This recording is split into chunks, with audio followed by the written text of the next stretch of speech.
Good morning, minions. My name's Gary and they call me No More Mr. Fat Guy, and welcome to another episode of No More Mr. Fat Guy TV. Now this week in our little walk through the alphabet we've reached the letter M, and what I've chosen for this week is minion question time.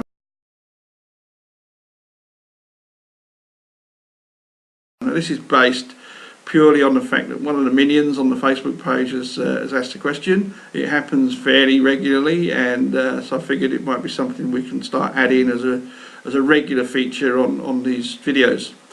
So this week's question is something that's quite close to not so much my heart but my stomach in recent times, and basically I was asked what I think of the 30-day ab challenges and the planking.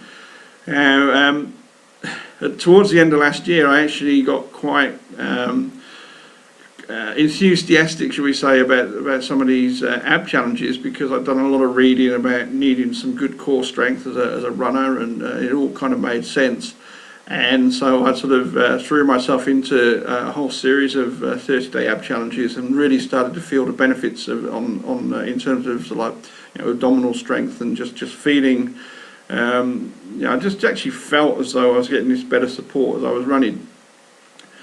Now, one thing I did say at the time, and I will still say now, is that rather than pushing through any of these things and making them endurance events in their own right, is you really should be making sure that as the sort of the length of time for a plank hold, or the number of reps that you're being expected to do for any, even if it's like push-ups as well as the things like crunches and so on, rather than trying to hammer them all out as a single set, really just break them up into manageable sizes. So if you need to do like just 10 reps and then have a little bit of a rest and then another 10, even if you spread them out over the day, then you're going to be getting some of the benefits without starting to get into the territory of doing yourself some serious damage.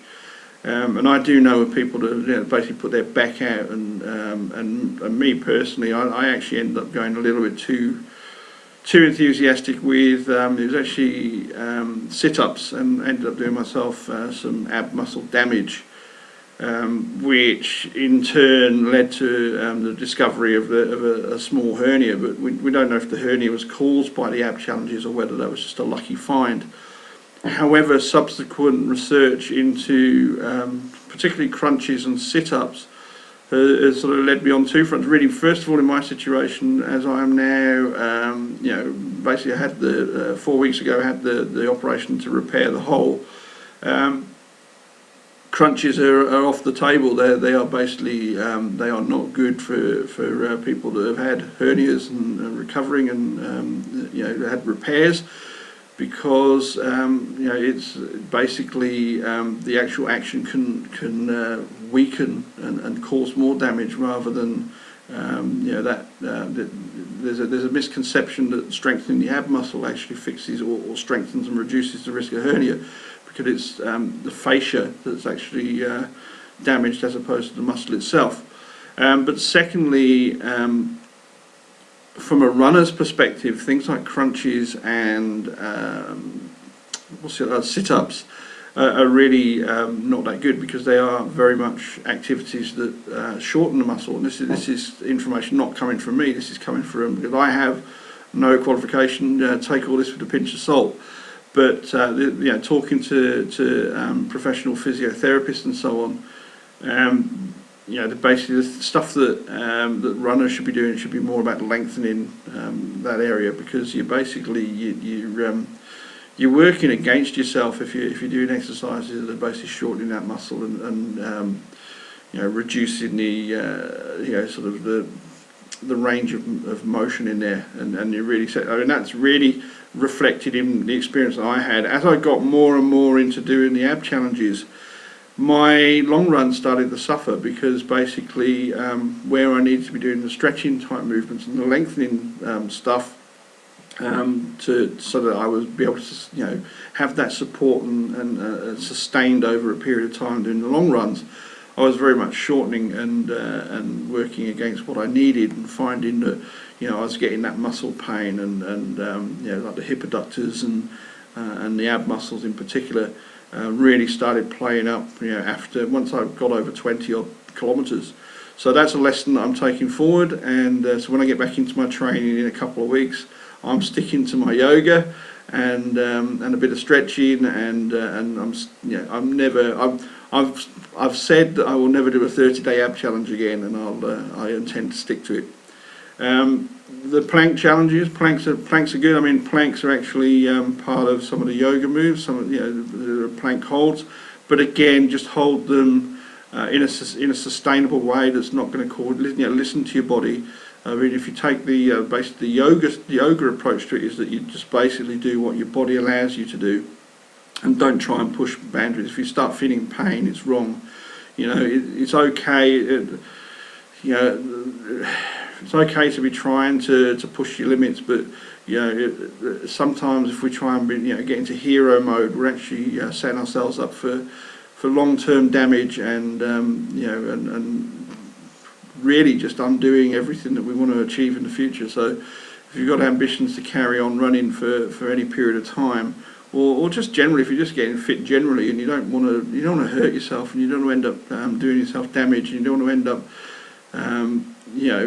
ironically doing your health no good, then just take these things carefully, and everything in moderation, I guess. But just make sure that if you're doing a plank hold, that you're only doing it for as long as you can actually hold the correct form, the correct position. Because as soon as you start sagging, and as soon as your stomach starts heading towards the ground, or you're sort of arched upwards, you're putting strain and stress on your back, and that's not the purpose of it. So just all these things, try them, don't overdo them, and go easy, and just listen to your body, and that's probably the best advice I can give. Now, lifestyle reboot.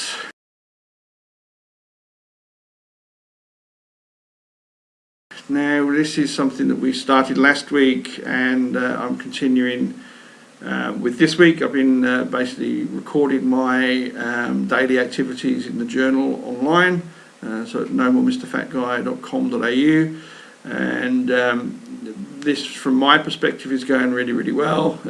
Basically, pardon me. The thing that I wanted to talk about this week in terms of the lifestyle reboot was routines and schedules, and that's really something that that has come home to me this week. Is that it's been so good getting back into having having a routine, and there are so many things that just got a little bit loose around the edges and fell by the wayside compared to where I was. A couple of years ago, when I first, at the start of 2012, when I first started out trying to make these changes to my own life, and setting out to lose the weight and get fit. There are things that I did then that subsequently have fallen by the wayside. Things like a little mid-morning walk from the taking a break from the desk and going out for like a 10-minute walk, and that kind of, once I started running, that one fell by the wayside, because in my head I was doing all this running, so I didn't, that was time on my legs, and so it didn't matter so much if I wasn't walking. But really, it's more than just having that 10 minutes of actual walking time. It's just the opportunity to take that break, and the opportunity to get some fresh air. But there's also just the discipline aspect of it, of making sure you stick to that routine and that structure, is really quite beneficial, and that's what I've noticed primarily over the last week, and why I wanted to make that the focus for this little segment on the lifestyle reboot. It's that you really do need to have a structure. You need to have a framework from which you're going to hang your activities. If you don't, you'll be like I was, a few years ago, where I basically got to the point where not only did I not have a regular routine, I didn't have any sort of structure, but I actively sort of worked against it. I was sort of actively promoting the fact that hey, I just live my life, and that's how I roll, and You know, who needs this and who needs that? You know, who needs to be organised, and organisation and planning and routine and structures. Just, you know, that's not needed. That's not how we're supposed to live life and all that kind of thing. Net result: 143 kilos of unfit, unhappy, and you know. So there's the evidence for you. You take it how you want to take it. But all I can say is that by introducing or reintroducing structure and a routine into my life, not only did results start happening, not only were those improvements to lifestyle made, but I started being able to fit more stuff in. You know, I mean, like right now, I mean, it's very, very important to me to have a structure, because not only have I got my job to get done, not only do I need to fit my training in, but I also need to schedule into like my blog writing and recording these videos. You know, I started doing some work now as a contributing writer to runhaven.com, and also trying to put together, well, not trying, but actively putting together things like the workshops for No More Mr. Fat Guy, and putting together content for public speaking. So there's all this kind of stuff going on that if you just allow that sort of thing happen in a non-organised, non-planned way, it'll you know, nothing happens, and you end up achieving nothing, and you end up in a chaotic mess and going nowhere. But it's amazing once you actually say, okay, well, I've got, you know, this is the amount of time I've got in the day, and so yeah. I mean, I am literally at the point where, I mean, when I started out, it was a case of like, I'll wake up at 5 o'clock in the morning, go for a walk. That was the routine I put in place, and that is the only place that you need to start. You know, you don't need to go full on and have every minute of your day mapped out, and I don't think anybody needs to get to that level necessarily. I mean, some people respond to that. For me, I'm at the point now where I have blocks of time during the day, so I know I will get up at the same time. Without an alarm clock, I will wake up pretty much the same time every day, and that's kind of I've got this block of time that is my sort of is allocated for training, and I will have breakfast at roughly the same time every day. I will catch the same bus each morning and arrive into Perth for work at the same time each morning, and you know, then there's a block of time that I allocate for certain activities, and then I switch. You know, I'll basically go for a walk, and then I'll switch into another mode, and that's where you get to. But just like you know, the training itself with the running, and I say you start off with the smallest step, and for me that was just a routine of waking up at 5 o'clock in the morning, getting up, going out for a 15-20 minute walk, and then you know, so for me the routine was get up at 5, and then the first block was that sort of walking time, so 20 minutes, and then the other block was rest of day. But just having that habit then leads on to, you know, these things have a tendency to grow once you start realising the benefits of any habit. You know, it kind of grows and it starts you know, spreading out to other areas of your life and becoming broader. And that's certainly been my experience. And I am basically light years away from where I was a couple of years ago. As I say, the person that resisted and actively talked against plans and routines to now actually having, I've literally got a piece of paper somewhere that's got, you know, get up at this time, do this, and you know, at this time, do that. And that's where you get to, and it is absolutely fundamental, because not only does it enable you to fit all these things in, once you start getting into a routine, that's really where you're introducing positive behaviours that really can help you reinforce new habits. If you're trying to acquire new habits, like the habit of drinking water, or the habit of journaling, or the habit of training on a daily basis, you're really by putting it into the framework of a routine, you're really sort of programming yourself by just that repetitive action. If you're doing the same thing every day, or following the same timetable roughly every single day, then you're positively reinforcing that in your life, and you are basically making sure that you're giving yourself the maximum chance for a new positive habit to take root. And at the same time, it's also a very good way of filtering out any habits that you're trying to get rid of. So if there's stuff that you don't want to do anymore, you're really by introducing this framework, by introducing your schedule or your routine, and by bringing in sort of like the new habits, the new positive habits, you'll really just it's like you're giving no space to the weeds, you're giving no space to the negative habits, and they eventually you sort of consciously decide to remove them, but you're not giving them much opportunity to actually try and force their way back in, because you're too busily working away at establishing your positive habits. And you can do that in a fairly automatic way because you've got this routine that you've set up, and so you don't need to be stopping and thinking every day, what am I going to do, what am I going to do, what do I do now, what's next, or, and because in those moments of doubt and hesitation is the opportunity for negative habits to creep in. So if you get yourself running a little bit more like clockwork, a little bit more on autopilot, if you like, that you're getting up now, and then you're going out and you're putting your shoes on and your shorts, and you're going out and doing this, and then you're coming back and you're eating. There's just no opportunity to sit there and think, and to have that sort of idle time where sort of negative thoughts and negative habits can creep in.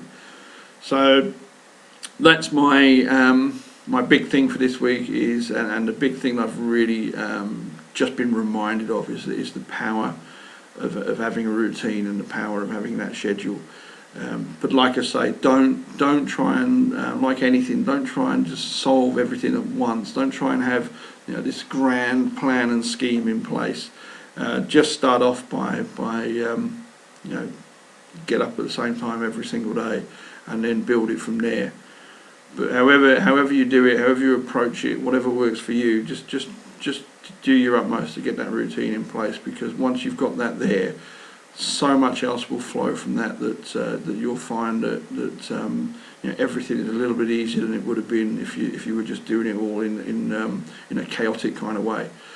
So on that note, I will finish that one there. I look forward to hearing more about how Lifestyle Reboot is going for everybody else. So I'm now on, we're just coming to the end of week 2 of our pre-season period.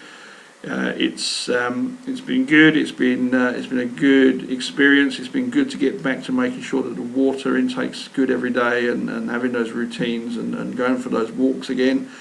And I know that from feedback I've had, there's a couple of people at least that have it's provided the inspiration and the opportunity and the excuse alike, if you like, to just actually do something when perhaps they wouldn't have done. So that's always good to read. That's always good to hear.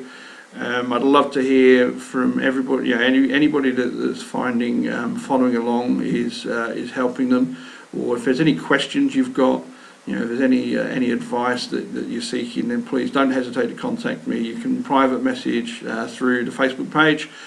You can contact me through nomoremrfatguy.com.au or email gary@nomoremrfatguy.com.au. I'll be happy to hear, happy to get your feedback, and happy to try and help you in any way that I can. And so on that note, I'll speak to you next week, and good luck to everybody, and all the very, very best to everybody that's out there, and putting in the training, putting in the effort, and putting in the effort to try and to do everything they can to make life amazing. So bye for now.